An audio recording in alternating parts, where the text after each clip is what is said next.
नमस्कार, knocking-news.com में आपका स्वागत है। मैं हूं गिरिजेश वशिष्ठ। मनीष सिसोदिया, दिल्ली के deputy chief minister Arvind Kejriwal के राइट हैंड, कल गिरफ्तार कर लिए गए हैं।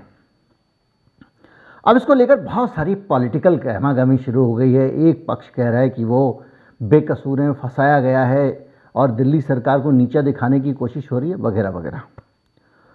और दूसरा पक्ष जो है वो कह रहा है कि इन्होंने करप्शन किया है और इसलिए इनको पकड़ा गया है। हम आज बहुत सारे छोटे छोटे चीज़ों को इकट्ठा करके ये समझने की कोशिश करेंगे कि इन दोनों में कौन से पक्ष का पलड़ा भारी है, और भरसक कोशिश करेंगे कि किसी भी तरफ हमारे झुकाव जो हो वो सिर्फ सच की तरफ हो। अगर वो सच एक तरफ जा रहा है तो चला जाए, कोई बात नहीं, लेकिन हम ये कोशिश करेंगे कि अपनी तरफ से कि हम कोई अपनी भावनाएं किसी के प्रति भी, चाहे वो केजरीवाल साहब के प्रति हो, चाहे वो मोदी जी के प्रति हो, वो व्यक्त ना करें। तो आज बात होने वाली है इस पूरे मामले पे। इसको समझेंगे और ये जानने की कोशिश करेंगे कि ये मामला कितना टिकने वाला है, कितना टिकने वाला नहीं है। क्या मनीष सिसोदिया का करियर लालू यादव होने वाला है, या फिर वो पाक साहब वापस लौटेंगे और जवाब देना मुश्किल हो जाएगा मोदी सरकार को, क्योंकि ये बड़ा गैम्बल है। अगले साल चुनाव है। कहीं मत जाइए, चैनल को सब्सक्राइब कर लीजिए। मैं अभी हाजिर होता हूं। बहुत सारी बातें डिस्कस करेंगे, बहुत सारे पहलुओं को चुनेंगे। नया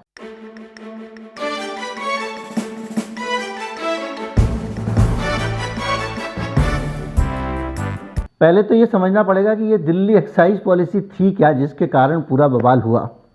आपने खबरों में खूब पढ़ा होगा कि एक के साथ एक शराब फ्री मिल रही है दिल्ली में, और जिस कंपनी का जो ब्रांड चाहिए वो उपलब्ध है। उसके बाद से दिल्ली में ये हुआ है कि जो लोग शराब पीने के शौकीन हैं वो शराब की दुकान पे जाते हैं कि मुझे आलू बुखारा ब्रांड बयान शराब दे दीजिए, तो वो कहता है भिंडी ब्रांड पड़ी हुई है, लेना है तो ले लो। अब शराब की दुकानों का दिल्ली में ये हाल हो गया है। बहरहाल, लेकिन मसला ये नहीं है। मसला ये है कि ये जो पॉलिसी आई थी ये क्या थी और किस तरह से ये पॉलिसी बनाई गई थी और इसमें कंट्रोवर्सी क्या थी, ये समझने की है। एक दिल्ली के ब्यूरोक्रेट्स के साथ में दिल्ली की सरकार का पंगा हमेशा से रहा है, और उसके कई कारण हैं। उसमें से एक बड़ा कारण ये है, जो आरोप हमेशा लगते रहे हैं, और वो ये है कि अक्सर गाहे बगाहे कोई ना कोई एक चीफ सेक्रेटरी, कोई पुलिस कमिश्नर खड़ा हो जाता है और केजरीवाल के खिलाफ बहुत ऑफेंसिव हो जाता है, उनके ऊपर हमले करने शुरू कर देता है। आप याद कीजिए, पहले दिल्ली पुलिस के कमिश्नर थे BS भीमसेन बस्सी। वो लगातार केजरीवाल की हर चीज़ पे बहुत ज़्यादा उनका कन्फ्लिक्ट हो गया था। इसी तरह से दिल्ली में एक एंटी करप्शन ब्यूरो होता था, ACB। हमें याद है, हम उस दौरान जाया करते थे, बहुत सारे पुराने अधिकारियों को। उस दौरान एंटी करप्शन ब्यूरो का ऑफिस जो है वो दिल्ली विधानसभा परिसर के ठीक पीछे जो दीवार है उसके पीछे, उसी कैंपस में, उसका गेट अलग से वहाँ पे होता था। और वो वहाँ पे एक DCP डेपुटेशन से कहिए या कैसे भी कहिए दिल्ली पुलिस का जाता था, जो रिपोर्ट करता था दिल्ली की मुख्यमंत्री शीला दीक्षित को। उससे पहले भी यही व्यवस्था थी। तो ACB जो है वो केंद्र सरकार ने अपने कब्जे में ले ली। तो तनाव जो होता था, कभी भीमसेन बस्सी के साथ होता था, कभी एक और चीफ सेक्रेटरी साहब के साथ तनाव हुआ, जिसमें यह आरोप लग गया कि रात को इन्होंने हमारे साथ मारपीट की है, ये किया है, वो किया है। हाई वोल्टेज ड्रामा हुआ, दिल्ली सचिवालय में धक्का मुक्की हो गई, इन लोग सारे कर्मचारी बाहर निकल के आ गए, इनको घेर लिया। तो जो दिल्ली में ब्यूरोक्रेसी है और केजरीवाल सरकार है, इसके बीच में तनाव हमेशा होता रहा है। और इस तनाव की हिस्ट्री की एक वजह ये मानी जाती है कि जो अधिकारी है ना, अब आप कहेंगे केंद्र में मोदी जी के भी तो अधिकारी हैं, वो तो कभी उनसे नहीं झगड़ते। उसकी एक वजह है, जो अधिकारी हैं उनकी नौकरी, उनका तबादला, उनका ट्रांसफ़र, उनका इंक्रीमेंट और उनकी परफॉर्मेंस की जो रिपोर्ट होती है सालाना, CR, उनमें से एक भी चीज़ केजरीवाल के हाथ में नहीं है। मुख्यमंत्री केजरीवाल है, लेकिन अधिकारियों का पूरा कंट्रोल लेफ्टिनेंट गवर्नर के पास है, और लेफ्टिनेंट गवर्नर केंद्र सरकार के अपॉइंटी होते हैं, और वो सारा उनकी रिपोर्टिंग केंद्र सरकार को होती है। और इस पूरे प्रोसेस के बीच में गाहे बगाहे चीफ सेक्रेटरी के साथ इनका टकराव सामने आता रहता है। और चीफ सेक्रेटरी या दूसरे अधिकारियों को भी इसमें क्या दिक्कत है, अगर मान लीजिए आपको अगर जिसके अंडर में आप काम करते हैं, जिसको आपकी रिपोर्टिंग है, जो आपकी सीआर बनाता है, उस आदमी के लिए अगर 2 नारे ज़्यादा लगा दोगे क्या फ़र्क पड़ेगा। इनकी समस्या ये है कि जब वहाँ से अड़ंगे, देखिए अड़ंगे वाली बात को अब इतने सालों बाद अब किसी को साबित करने के, देखिए इस चीज़ों को समझते समझते ही आप आगे वहाँ तक पहुँचेंगे। केंद्र सरकार दिल्ली के काम में अड़ंगे लगाता है, ये बात पहले केजरीवाल की बहानेबाजी मानी जाती थी, लेकिन समय के साथ ये चीज़ सामने आ गई है।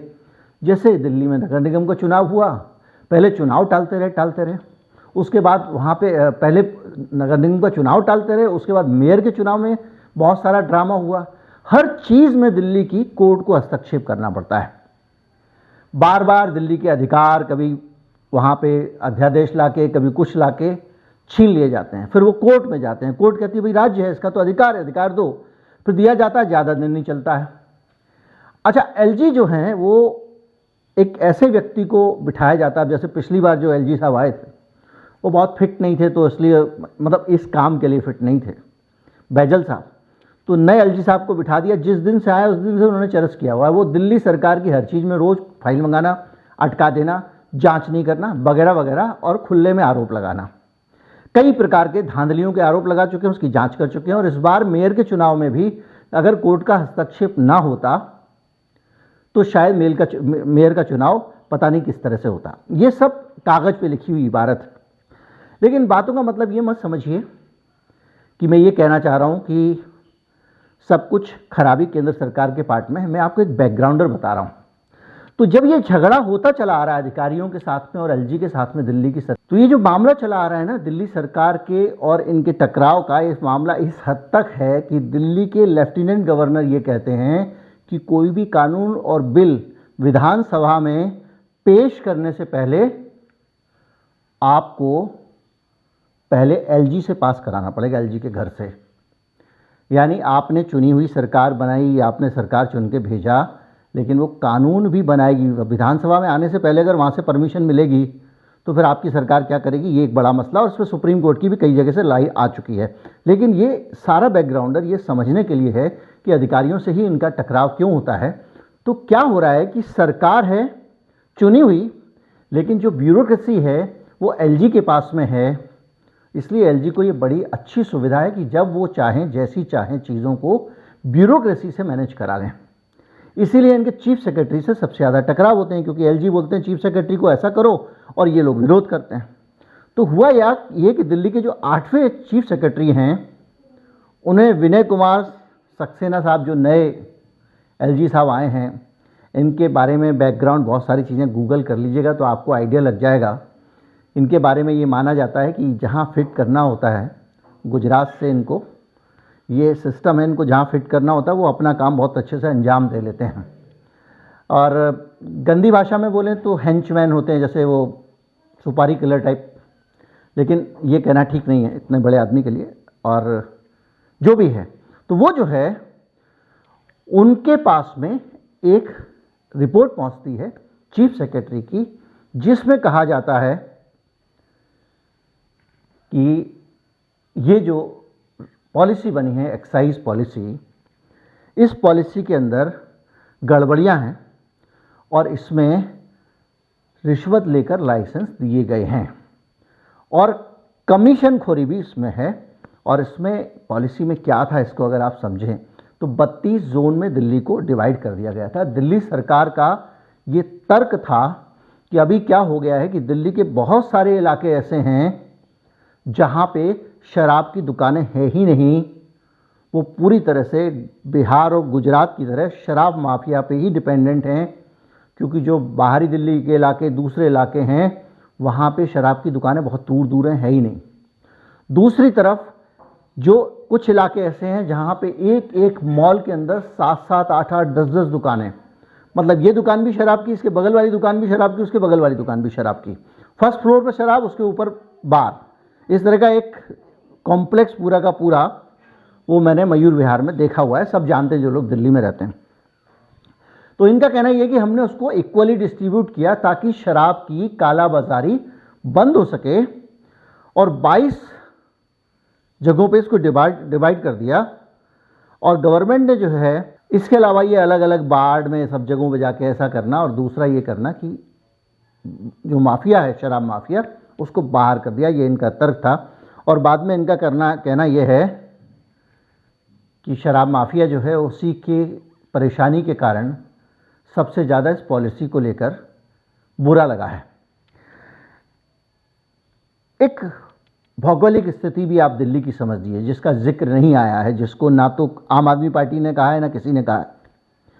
भौगोलिक परिस्थिति यह है कि दिल्ली 2 राज्यों से घिरी हुई है, उसकी सीमाएं, और वह छोटा सा राज्य है। तो अगर एक हरियाणा का आदमी चाहे तो पूरी दिल्ली में घुस के बीच से होकर वापस जा सकता है, उसके लिए बहुत सुविधाजनक है, एक ही शहर में दूसरी जगह जाने जैसा है। बल्कि दिल्ली के बहुत सारे इलाके ऐसे हैं जो यूपी और हरियाणा से ज़्यादा पास पड़ते हैं। जैसे जो मुख्य इलाके, जैसे नई दिल्ली रेलवे स्टेशन आपको जाना है तो वो गाज़ियाबाद से बहुत पास में है, चांदनी चौक गाज़ियाबाद से बहुत पास में, ग्रेटर कैलाश वाले को ज़्यादा टाइम लग जाएगा, वसंत कुंज वाले को ज़्यादा टाइम लग जाएगा जो दिल्ली के अंदर है। खैर, तो इसके कारण क्या हुआ कि इन्होंने शराब को दिल्ली में इस पॉलिसी में कर दिया सस्ता और एक के साथ एक शराब बिकने लगी। और ये जो शराब के ज़रिए कमाई लूटने की सरकारों की जो होड़ होती है ना, उस होड़ में जो आसपास के इलाके हैं, देखिए दिल्ली से जुड़े हुए जितने भी यूपी के इलाके हों या हरियाणा के इलाके हों, गाज़ियाबाद हो, नोएडा हो, फरीदाबाद हो या गुड़गांव हो, ये वो इलाके हैं जो पूरी स्टेट्स का खर्चा कई मामलों में चलाते हैं। यहाँ खाते पीते रिच लोग रहते हैं क्योंकि ये दिल्ली से जुड़े हुए हैं। तो महंगी और अच्छी शराब की बिक्री जो है और उससे मिलने वाला रेवेन्यू उत्तर प्रदेश और हरियाणा को समान रूप से मिलता है दिल्ली की वजह से। लेकिन दिल्ली में अगर शराब आधे दाम पर बिकने लगेगी, एक बॉटल शराब की जो 2,500 रुपये की आती है, वो बॉटल दिल्ली में उसका एमआरपी जो है वो 1,500 रुपये है, नोएडा में 2,500 रुपये है और 1,500 रुपये एमआरपी वाली बोतल भी एक के साथ एक फ्री। तो धीरे धीरे ये हुआ कि सारा का सारा आसपास के राज्यों का रेवेन्यू लूट गया। ये हुआ इस पॉलिसी में। तो ये थी लिकर पॉलिसी जिसका सीधे सीधे इस तरह से प्रभाव पड़ा। और अब जो आरोप लगा वो ये लगा कि इन्होंने जो होलसेलर्स थे उनका कमीशन बढ़ा दिया था, 5 से 12% कर दिया था, और भी कुछ तरह के ऐसे अरेंजमेंट कर दिए थे जिनके ज़रिए जो ठेकेदार थे शराब के, उनका मुनाफा बहुत बढ़ गया।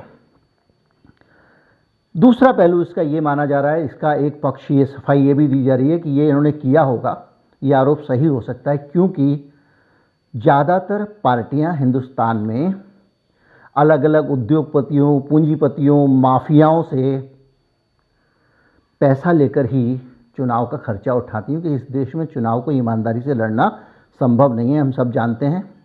इसीलिए कोई गोदी सेठ, कोई कुछ, सब जगह का पूरा एसोसिएशन है। और एक सीधी सी बात है, इस देश में कौन सा ऐसा हिस्सा है जहां रेत माफिया ना होता हो और रेत माफिया बहुत पावरफुल ना होता हो और रेत माफिया रेत की कालाबाजारी ना करता हो और उसे पॉलिटिकल पैट्रोनेज ना मिला हुआ हो, उसे नेताओं का संरक्षण प्राप्त ना हो। ये सारा पैसा कहाँ जाता है? आपको क्या लगता है? आपके इलाके में आके जो है नोट बांट रहे हैं, शराब बांट रहे हैं, ढोल बजा रहे हैं, ये खर्चा कहाँ से लाते हैं? ये नेता लोग यही काम करते हैं। इसलिए ये माना जा सकता है कि इन्होंने भी यहाँ से कमाई का जरिया निकाला हो, क्योंकि आम आदमी पार्टी को भी आप दूध की धुली पार्टी नहीं कह सकते हैं। बहुत सारे ऐसे लोगों को राज्यसभा में भेजा उसने जिनके पास काबिलियत के नाम पे मोटा पैसा था। और ये आरोप लगे इस वजह से जो लोग लंबे समय तक इस पार्टी के साथ जुड़े हुए थे वो पार्टी को छोड़ के चले गए, क्योंकि ये पार्टी जिस मिशन के साथ आई थी उस मिशन से दूर ये भी दूसरी पार्टियों की तरह हो गई, जो कहते थे कि हम कीचड़ में उतरकर कीचड़ को साफ करेंगे, वो कीचड़ का हिस्सा बन गए। ये आरोप लगातार आम आदमी पार्टी के ऊपर लगते रहे। यह कुल स्टोरी। अब इस स्टोरी और इस पॉलिसी के बाद में अब अगर हम मनीष सिसोदिया का जो पूरा का पूरा ये केस है, इसको समझने की कोशिश करें, जानने की कोशिश करें कि इस केस में कितना दम है, तो आपको इसकी डिटेल्स पे जाना पड़ेगा। आपको समझना पड़ेगा कि मनीष सिसोदिया पर आरोप कौन कौन से लगे हुए हैं। अब सीबीआई जो है उसके ऊपर, उसको लेकर जो सीबीआई का आरोप है, सीबीआई के मोटे मोटे आरोप ये हैं कि मनीष सिसोदिया जांच में सहयोग नहीं कर रहे हैं, वो उचित तरीके से सवालों को रिस्पॉन्ड नहीं कर रहे हैं और उन्होंने सबूत नष्ट करने की कोशिश की है। एक कोई मोबाइल फ़ोन थे कुछ, उनको भी इन्होंने नष्ट कर दिया है और एक मोबाइल फ़ोन कनेक्शन इन्होंने किसी दूसरे के नाम पे लिया हुआ था। ये आरोप सीबीआई लगा रही है, जो सीबीआई के आरोप हैं। इसके अलावा सीबीआई का कहना यह है कि जो पॉलिसी बनाई गई है उस पॉलिसी के ज़रिए लोगों को गैर वाजिब लाभ हुआ, पहुंचाया गया या नहीं ये जांच का विषय है। तो ये आरोप मोटा मोटा हैं।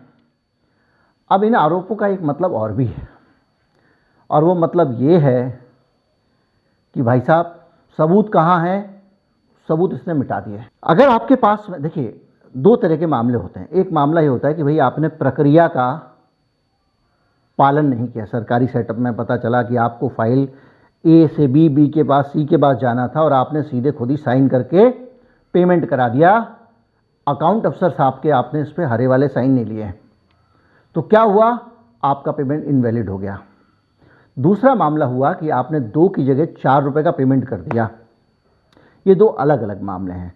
तो जो आर्थिक ये केस अनियमितता का केस अभी तक समझ में आ रहा है, आर्थिक घोटाले का केस समझ में नहीं आ रहा है। जो आरोप जो खास तौर पे सीबीआई कह रही है, सीबीआई का कहना यह है कि हम जब इनको जांच करने में हमको कोऑपरेट नहीं कर रहे हैं, इसलिए हमने इनको गिरफ्तार किया है कि हम इनको अपने पास बिठा के पूछताछ करेंगे।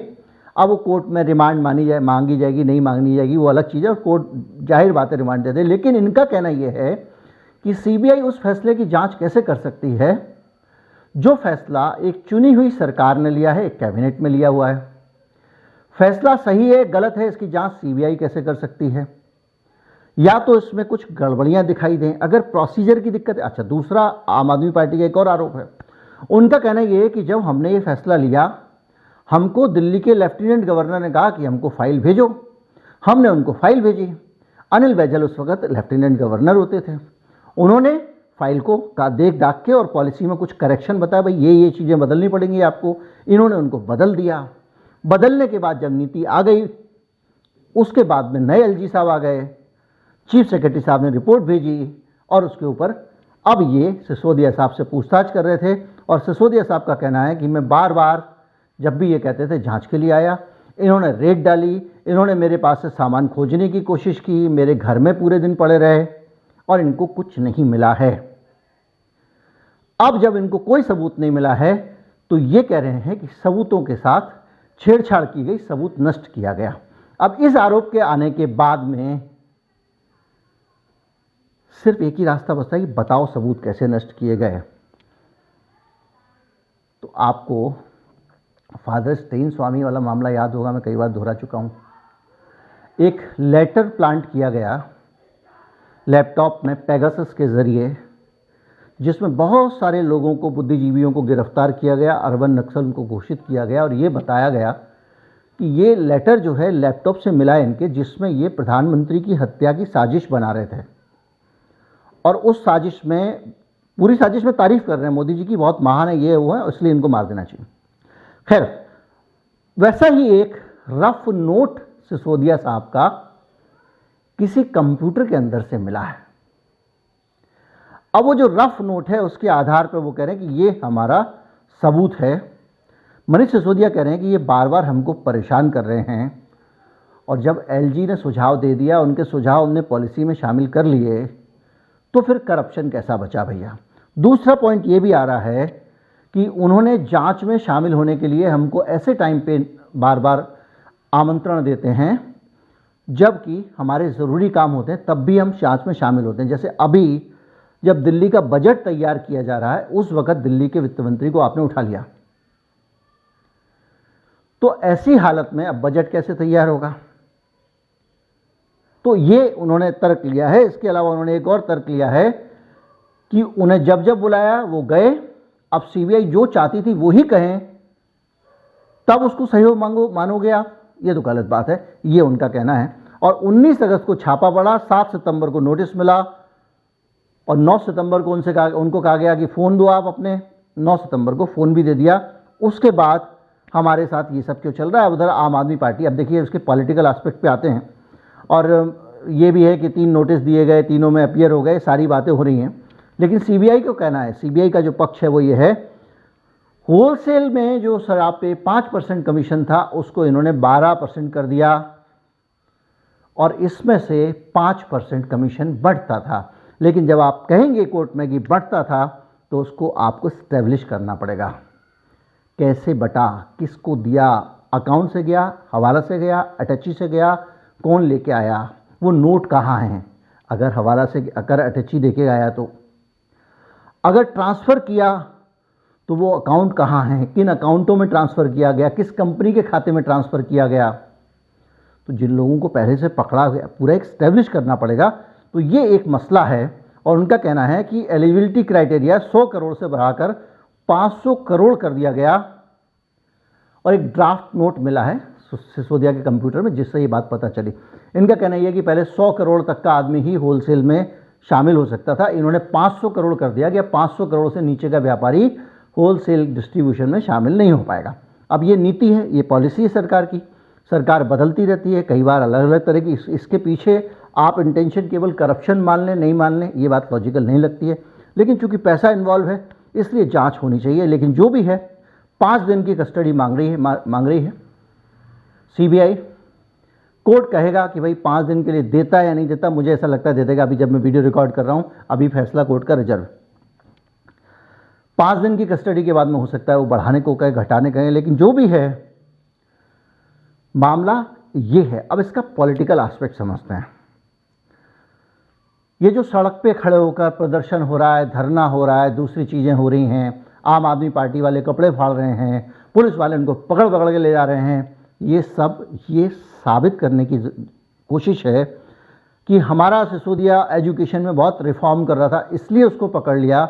ये सब पॉलिटिकल डायलॉगबाजी है। इसके पीछे जो वजह है वो ये है कि अगर ज़्यादा ये राजनीति का खेल ही है, जितना ज़्यादा शोर जो मचा लेगा, जनता को लगेगा हाँ भाई बात तो इसकी सही है। क्योंकि आज की तारीख में अगर आम आदमी पार्टी, इससे पहले भी आम आदमी पार्टी ने इस तरह कमाल किए हैं, सिसोदिया के केस में किया था, वो इतना शोर मचाते हैं कि आखिरकार लोगों के बीच में ये संदेश चला जाता है हाँ भाई परेशान कर रहे हैं। और ये आपने देखा भी है, और कई तरह के उदाहरण आपको पुराने मिल जाएंगे, अलग अलग तरह के उदाहरण मिल जाएंगे। सीसीटीवी का, बसों में सिक्योरिटी का, टीचर्स को बाहर भेजने का, वो सब मसलों पे समय पे मसले उठाते रहते हैं। कोर्ट जा चुके हैं, कोर्ट से जीत के आ चुके हैं, तो अड़ंगे वाली बात भी कहीं ना कहीं से ये बीच बीच में सामने आती रही।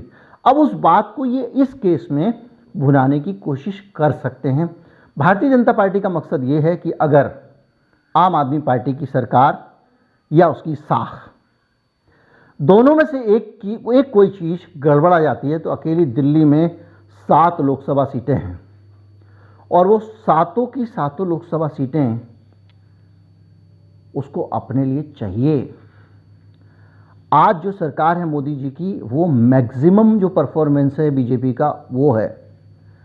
इसके अंदर से बहुत सारे उसके सहयोगी हट चुके हैं, जा चुके हैं, अकाली दल जा चुका है, और भी तरह तरह के जा चुके हैं। तो उनके पास में जो स्थिति है वो ये है कि उनको अब अपनी पोजीशन को रिटेन करने के लिए जितना मैक्सिमम वो रख सकते हैं अपने पास रखेंगे। तो उनकी कोशिश होगी कि किसी भी तरह से सिसोदिया को साबित कर दिया जाए, इनकी कोशिश होगी सिसोदिया को बेकसूर साबित कर दिया जाए। इस बीच में बहुत सारी कॉन्स्पिरेसी थ्योरीज भी आ रही हैं। कुछ लोग ये कह रहे हैं कि मनीष सिसोदिया को अरविंद केजरीवाल ने ठिकाने लगा दिया, एक और आदमी रास्ते का कांटा हटा दिया, ये भी बात कही जा रही है। लेकिन मुझे लगता नहीं है, क्योंकि मनीष सिसोदिया रास्ते का कांटा होने के बजाय एक ढाल थे। मुख्यमंत्री अरविंद केजरीवाल ही थे। जो भी फैसले होते होंगे, जो भी निर्णय होते होंगे, और जो भी नीतियाँ बनती होंगी, वो केजरीवाल की मर्जी से ही बनती होंगी। लेकिन केजरीवाल मुख्यमंत्री थे, लेकिन सारी जिम्मेदारी सिसोदिया को दे रखी थी। एक होता है बेताज बादशाह, ये खाली ताज ही ताज के बादशाह। काम करने के लिए, दस्तखत करने के लिए, फंसने के लिए सिसोदिया। अब इन्होंने ये किया होगा, हो सकता है इनको लगा हो कि आज नहीं तो कल, कल नहीं तो परसों मुझे लपेटा जाएगा, तो इसलिए मैं बचा रहा हूँ। तो उस लपेट में सिसोदिया आ गए। बहरहाल लेकिन एक चीज़ समझिए, ये मामला इतना सीधा मामला नहीं है, सच्चा मामला नहीं है। आपको मोटे मोटा साफ दिखाई दे रहा है कि कोई सबूत इतने दिनों की जांच के बाद ठोस सीबीआई निकाल नहीं पाई है। ना तो कुछ बरामद हुआ है, ना लिंक ऑफ एविडेंस है कि भाई ये हुआ, इसके बाद ये हुआ, उसके बाद वो हुआ, इस आदमी से मिले, ऐसा कुछ अभी तक सामने नहीं आया। जांच ऐसा नहीं है कि 4 दिन से कर रहे हो, जांच लंबे समय से किए जा रहे हैं।